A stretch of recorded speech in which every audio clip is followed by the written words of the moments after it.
ขอใหม่เลยไม่ต้องไม่ต้องต่อ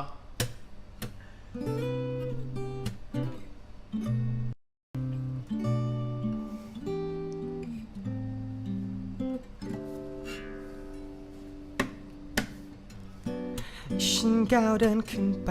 บนขบวนสุดท้ายและหาที่นั่งดีๆจะมีคนข้างกายเวลานี้ก็มีแค่เพียงฟ้าที่เปลี่ยนสีไป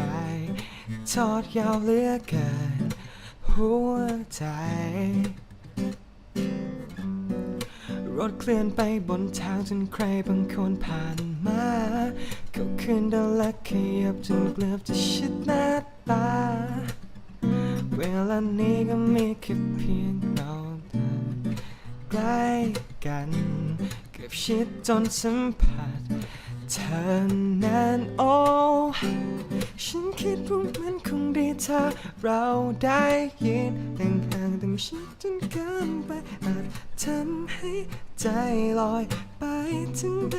ถึงแดนดินไกลที่ไหนก็ไม่เตรียมใจกับเหตุการณ์นี้ฉันคิดว่าคงดีถ้าเราได้ลองรู้จักผู้จักและใจกันเข้าข้างกายเธอ